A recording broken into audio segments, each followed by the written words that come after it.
do lugar, eu marquei o encontro com Deus. Poder citar: seu amor é real, sua paz gozarei. Eu marquei o encontro com Deus. Basta que me toque, Senhor, pra minha alma cansada vencer. Se a noite escurecer, suas mãos me guiarão. Basta que me toque, Senhor. Eu quero saudar a igreja com a paz do Senhor, amém? Estou feliz e alegre por estar aqui na casa do Senhor, aqui onde nós podemos sentir a presença do Senhor, que ela é real em nosso meio. Eu quero louvar a Deus pela vida do nosso pastor, de toda a sua família. Quero agradecer a Deus por cada irmão que aqui estão. Louvar a Deus pela vida de um casal que eu tenho um grande respeito, amor, admiração, o Everaldo, sua esposa, Eliane. Não sei se eles me amam tanto que eu amo ele, mas eu amo ele, glória a Jesus, viu? Esse casal, Deus abençoe a vida de vocês, né? Sempre quando a gente podia, a gente estava operando junto, e o nome do Senhor sempre foi glorificado e vai continuar sendo. Meus irmãos, eu fiquei feliz que ainda tem igreja de Deus que ainda passa para o pregador antes das 8h30. Eu olhei no meu telefone, ainda não era 8h30, né? Eu fiquei feliz, né? Estava conversando com o meu sogro, estava dificuldade para a gente pregar hoje em algumas igrejas aí, porque tem tempo para tudo, menos para a palavra. Irmão, Jesus disse: se despedir o povo sem palavra, vão desfalecer no caminho. E é por isso que muitos por aí estão desfalecendo, né? Mas graças a Deus que aqui é a casa do pão, né? E eu fiquei feliz porque o horário foi um horário bom para a ministração da palavra do Senhor. Será uma mensagem simples, como eu sempre ministro. Eu confesso a vocês que tentei mudar o rumo, mas depois eu entendi que eu era e sou servo, sou apenas um carteiro, né? Que hoje, às vezes nem tanto, mas antigamente, hoje é mais e-mail, PDF, aquele negócio todo, mas antigamente os correios entregavam, né? Você tem que umas cartas assim. E eu alcancei na época na minha cidade um povo que andava com uma mochila assim cheia de carro, e ele só entregava. A função dele era isso, era entregar. Agora o que está escrito, ele não é com ele. Então eu aprendi que eu sou isso. Então eu tenho uma carta de Jeová hoje aqui para nós, em nome de Jesus. Eu já ministrei essa palavra na época que meu sogro estava pastoreando lá em Alagoas, e quando foi eu pedindo a Deus uma palavra, e ontem já era, por que não dizer hoje, era madrugada, e Deus começou a me iluminar algumas coisas. Eu comecei a escrever algumas coisas, eu quero compartilhar com os irmãos. Abra sua Bíblia no livro dos Salmos 42, Salmo de número 42, um salmo muito conhecido de toda a igreja. Quero agradecer a Deus, louvar a Deus pela vida da liderança, né? Que Deus abençoe vocês, permaneça firme e Deus nos fará prosperar. Meus irmãos, para a gente não ser muito longo, eu só vou ler apenas o verso 1 e 2, mas eu vou pedir a vocês, por gentileza, que fiquem com a Bíblia aberta, para a gente acompanhar algumas coisas aqui, em nome de Jesus. Hoje vai ser fácil mudar, viu? Salmo 42, verso 1 diz assim: como o servo brama pelas correntes das águas, assim suspira a minha alma por ti, ó Deus. A minha alma tem sede de Deus, do Deus vivo. Quando entrarei e me apresentarei ante a tua face, ou a face de Deus?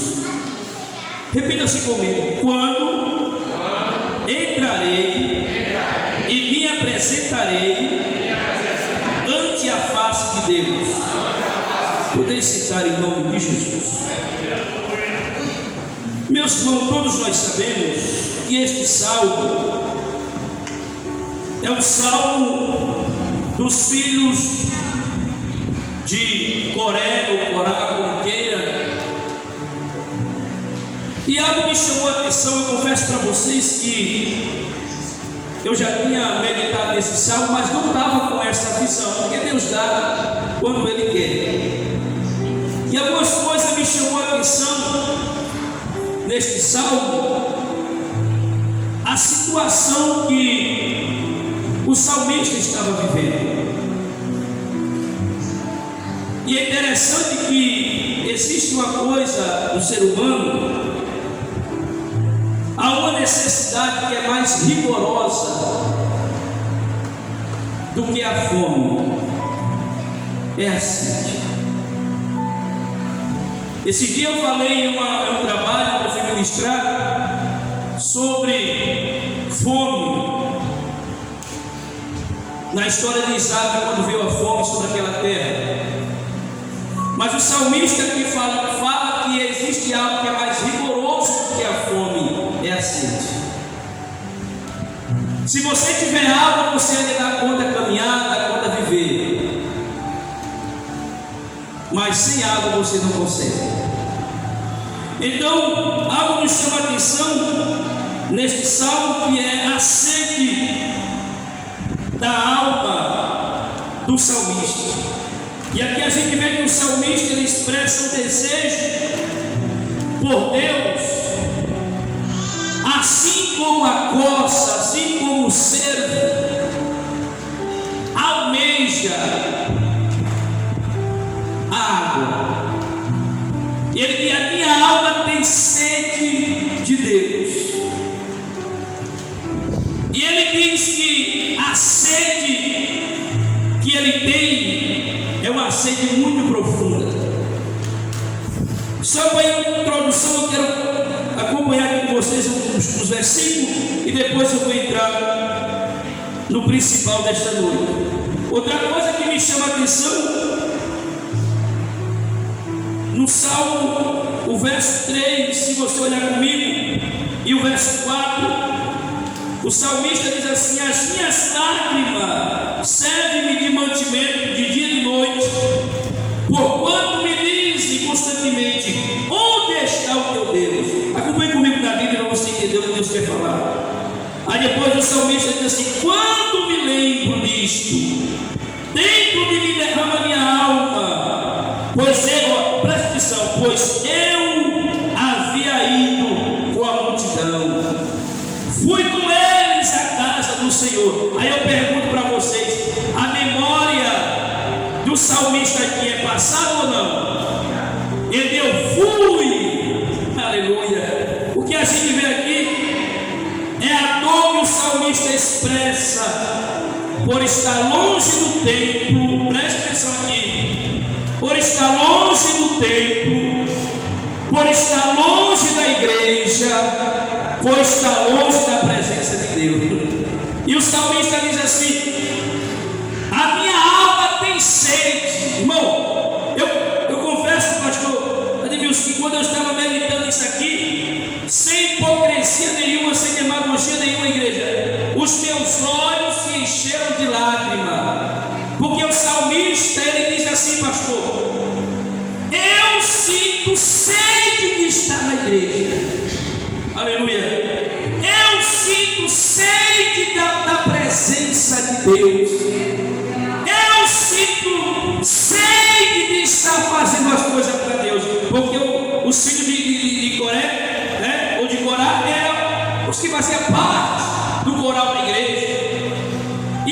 situação que dá para perceber aqui é que ele está em um lugar, em um exílio, que ele não podia ir para a igreja. Aqui na palavra de Deus não mostra qual é a situação, mas diz assim que ele sentia saudade quando ia para a igreja. Vai entendendo a mensagem aí? E o salmista ele diz assim: eu sinto, ele expressa, né, a dor que está sentindo, pois está longe do templo, né? Antigamente não é como hoje, né, que a gente tem a liberdade para estar no Santo dos Santos. Mas no Salmo 122, que é um salmo de romance, a gente vai ver isso aí. E eles sentiam prazer, e chegou o momento que o salmista disse: eu fico alegre quando alguém diz vamos à casa do Senhor, né? E estamos vivendo um dia, irmãos, que essa sede de estar na casa do Senhor, muitas pessoas já não sentem mais. Eu sou o carteiro, eu vou entregar e você lê a carta depois, viu? A gente tem tempo para tudo. Eu estava conversando, eu converso muito com o meu sogro, graças a Deus por isso, e a gente falando de crente que tem tempo para ir para o shopping, tem crente que tem tempo para ir para uma pizzaria, tem crente que tem tempo para ir para a praça, tem crente, o pastor me disse mais né? Eu tenho que entregar mesmo. Tem crente que tem tempo até para andar 3 dias por aí da cidade, mas não tem tempo de ir para a presença. Aguenta aí, irmão. Aguenta aí, em nome de Jesus. Então o salmista diz assim: eu sinto dor, eu sinto sede de estar na presença do Senhor. No versículo 5, o salmista ele faz um questionamento, irmão, uma pergunta para ele mesmo. Veja o versículo 5 comigo. Eu vou chegar na listagem, calma aí. Isso é uma introdução. O versículo 5, ele começa a conversar com ele mesmo. Aí ele diz assim: por que estás abatida, ó minha alma? Aí no versículo 11, pastor Everaldo, ele pergunta de novo: por que estás abatida, ó minha alma?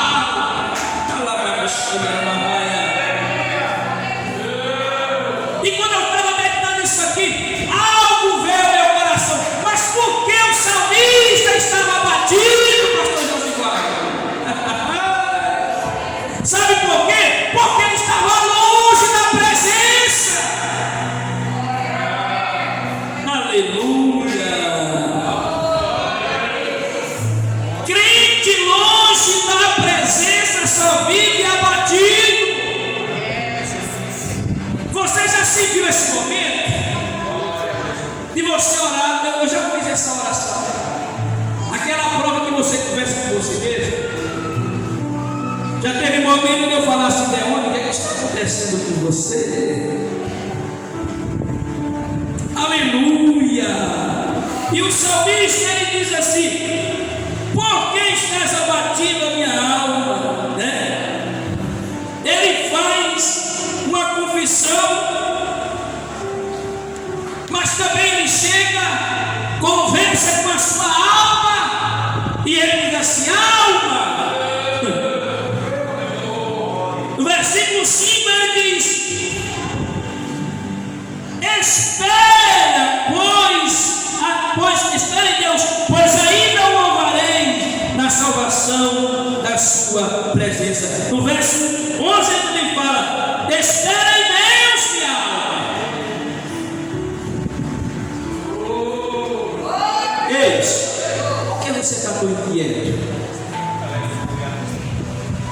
Por que você está tão inquieto?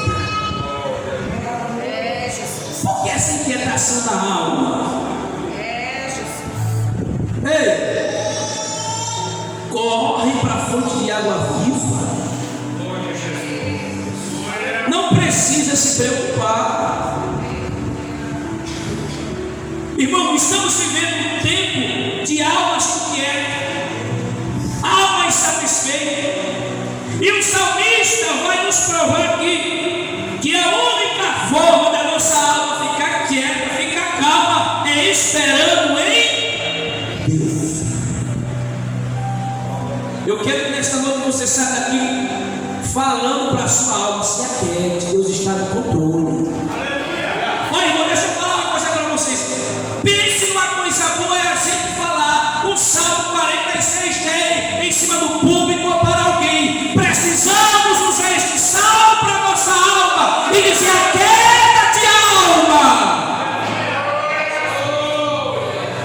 Deus tem cuidado, Deus tem protegido, Deus tem agido, Deus tem provido. Se aquiete, tranquilize o teu coração, porque Deus é um Deus que vela pela sua palavra para cumprir. No versículo 7, versículo 11, o salmista vai falar algumas verdades para nós. O que nós aprendemos aqui? Primeiro, o salmista diz que vai nos ensinar a realidade dos problemas. Observe que no versículo 7 ele fala: um abismo chama outro abismo, há ruídos das catapultas, todas as tuas ondas. Onda aqui fala de luta, fala de adversidade. O salmista não negou. Olha, irmão, deixa eu falar uma coisa para você. Vocês que tiver alguém que não é crente aqui, estiver nos visitando, eu não posso negar uma coisa para você. O Evangelho, viver o Evangelho de Cristo, não significa que você vai estar ausente de luta, de tempestade, de adversidade. Não, eu quero dizer que você vai passar por luta, você vai passar por prova, você vai passar por momento de enfermidade, mas eu quero dizer que o Deus que me chamou, Ele cura da enfermidade, Ele te protege da tempestade, Ele envia o necessário. Deus, Ele é um Deus fiel, e você não pode esconder essa realidade que existe e nunca vai deixar de existir problemas. Só que o salmista também ele mostra que apesar dos problemas, da dificuldade, mas existe o auxílio de Deus. No versículo 7, lá no finalzinho, o salmista diz assim,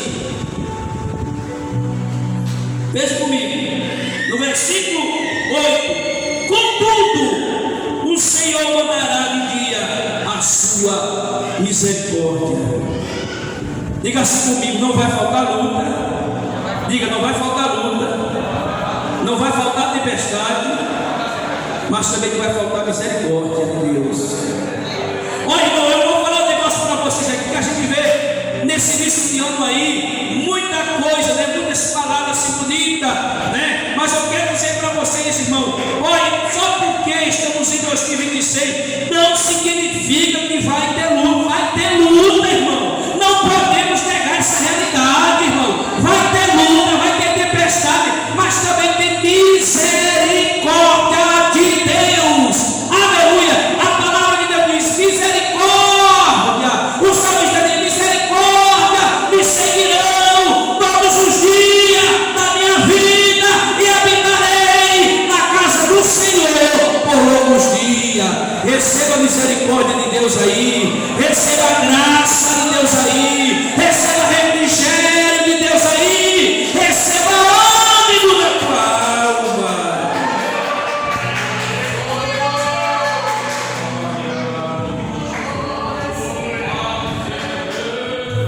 Repita comigo: a minha alma tem sede de Deus. É aqui eu vou começar a mensagem agora. O salmista, ele usa uma figura muito interessante, que é o servo, o apóstolo. E é interessante que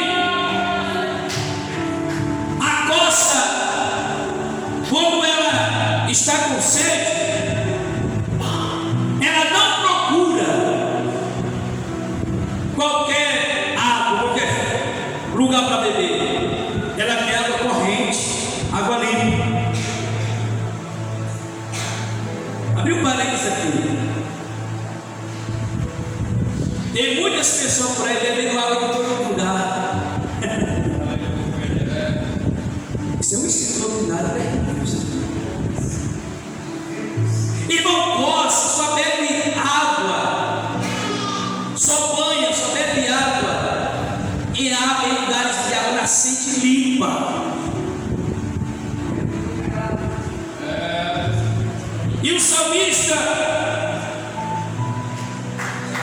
ele usa a coça, porque eu estava observando a coça, e é interessante, irmão, pense uma coisa linda, é a coça gritando, bramando. Se você nunca viu, dá um Google, agora é proibido, viu? Pode ser na porta do avião, se for necessário, viu? Mas se você chegar em casa, vá lá, pesquise, coloque na coça, bramando, gritando pelas correntes de água, é a coisa mais linda que existe. E é interessante que ela levanta o seu focinho e ela consegue sentir, pastor Edilson, o cheiro das águas à distância. Você sabe por que eu vim para aqui hoje? O qual hoje não foi porque eu vim para aqui.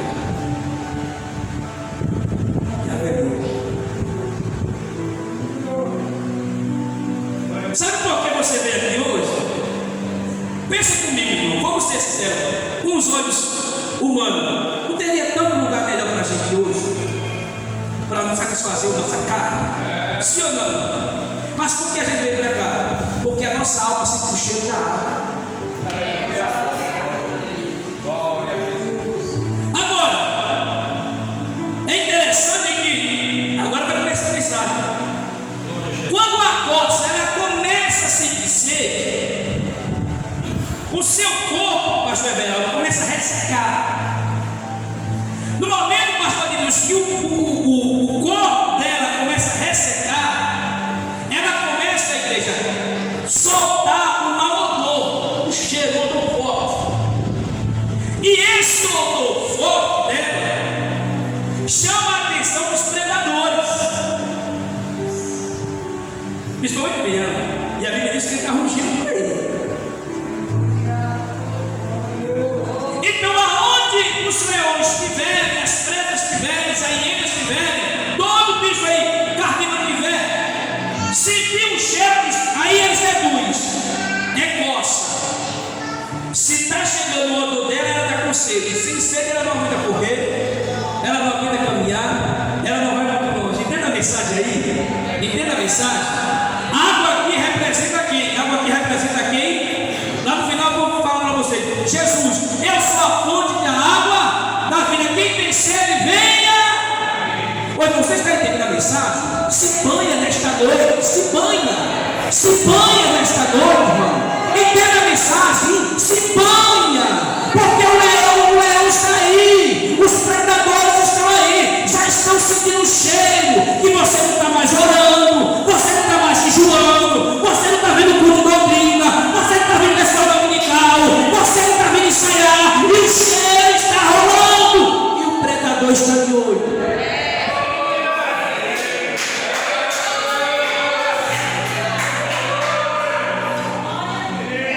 Quando ela sente, começa, irmãos, eu achei interessante isso aqui, que quando ela começa a sentir sede, o corpo começa a ressecar, ao mesmo tempo que o odor começa a se exalar, a sua pele começa a ficar ferida. Olha, irmão, não leva mal. Eu sei que é uma mensagem mais para um trabalho de ensino. Mas quando você vê muitas pessoas por aí que não me tocam, é porque já faz tempo que ele ganhou na fonte espiritual.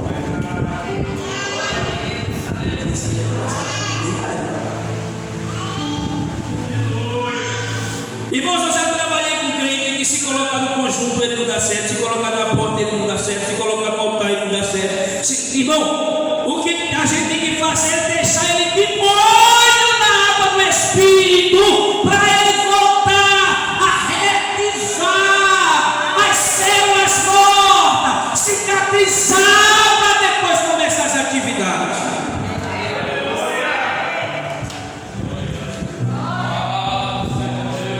Estive para ver comigo.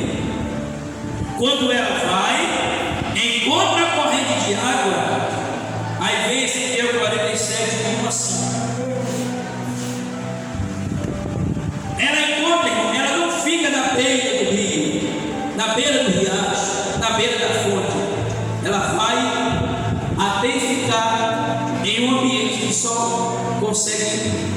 ficar lá nadando.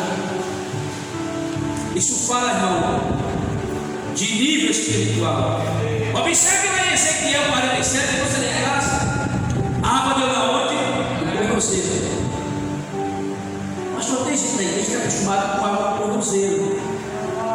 Isso fala de nível espiritual. Quando você vai estudar a história de Josué, a Bíblia diz que tem umas pessoas que ficam no pé do monte,